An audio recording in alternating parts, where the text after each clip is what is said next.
A drum source booth looking at this incredible set of Deegans here. You want to talk to us about them? Well, this is a Deegan vibraphone, and I just was passing by, and Jeff here was telling me the story of it, how long he had had it, and he doesn't know the model number. There's no model number on it. Did you find out? He doesn't know. He doesn't know. Okay, so there's somebody else that owns one of these, and Jeff was going to check and see what year it was if he knew. He doesn't know. I'm thinking late 60s, very early 70s. It's a medium level instrument. It's not their highest. They had a couple of other instruments that I know were higher quality, and they had some that were student lines that were definitely lower quality. This has all the same width bars. Yeah. It's made by the Deegan Company, which is currently owned by Yamaha. They own all the patents, but they don't manufacture Deegan vibraphones anymore. They just make their brand with all of the tuning and information about it. Deegan is a historically old company. Yeah. And here in Chicago. Here in Chicago was at that time the largest manufacturer of tuned mallet instruments in the world.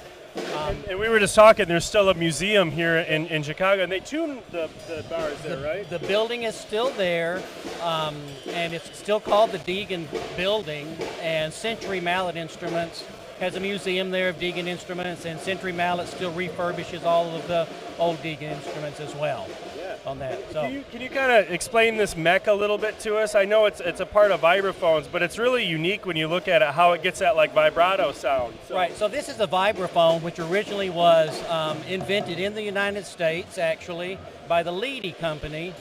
And the next year after that, Deegan did that, but instead of calling it the vibraphone originally, it was the vibraharp. And then they changed to vibraphone, and then Musser came along, Claire Omar Musser came along, and he started making his model. He worked for Deegan for a long time, and then he made his own factory, and when he did it, he started just calling it Vibes. Yeah. So we have those three names that go with the same instrument: vibraphone, vibraharp, and just Vibes. And it's really found its home in kind of jazz for the most part. That's typically where you hear it. But then at the same time, it was first exposed on the radio with jazz players and orchestral musicians doing things on the radio. It's called the vibraphone because it has a very unique mechanism inside it. Inside the resonators, which help amplify the aluminum bars. Originally they were steel bars, but that was really heavy, and they figured out how to do it out of aluminum. It has little fans that rotate underneath each of the resonators. And you can see the rotating, and what that does is it opens and closes the resonator.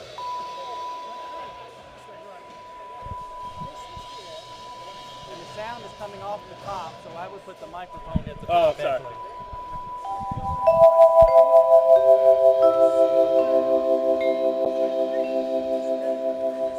And it changes speeds. And so you can hear a celestial sound.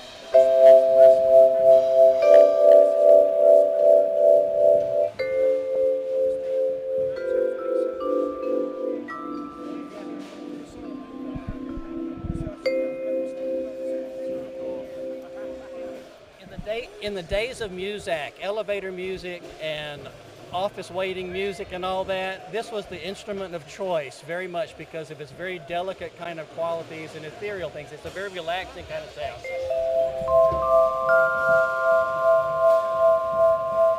Yeah, it's really cool. Do you want to play it a little bit for us? But jazz is usually what it's known for most.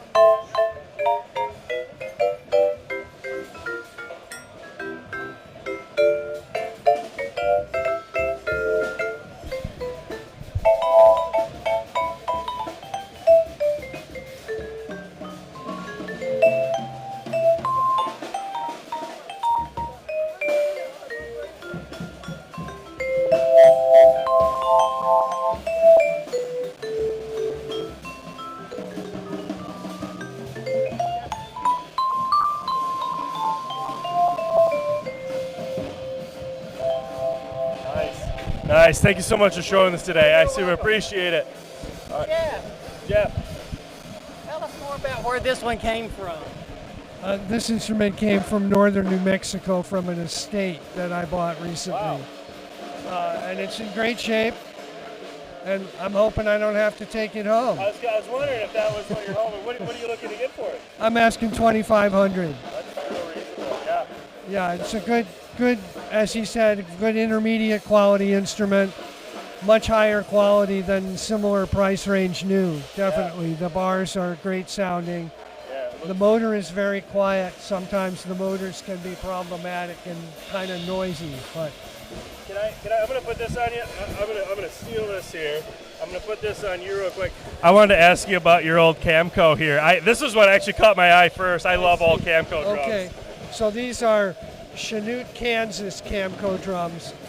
Camco was very briefly in the early 70s in Chanute, Kansas. I did not know that. Before that, they were in Oak Lawn, and this is called the Cloud Badge. So this badge looks like the Oak Lawn badge. Yeah. And then after Chanute, they moved to Los Angeles, where they started to cut a sharper bearing edge. Until the invention of the plastic drum head, the bearing edges had to be more rounded, or they would cut through the calfskin heads. Yeah. So Camco kept the rounded bearing edge all the way through the 60s into the 70s until the LA period.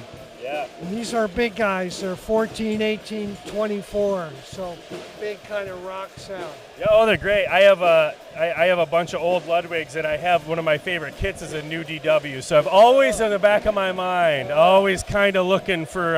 Your ancestors. Yeah, my grandpa DW, which is and I'm not even sure a lot of younger people even realize that DW has an ancestor. Right. DW bought the rights to use these lugs. Yeah. And Tama bought the name. Yes. So Tama owns the Camco name. We have some Camco pedals banging around the store right now. Yes. So.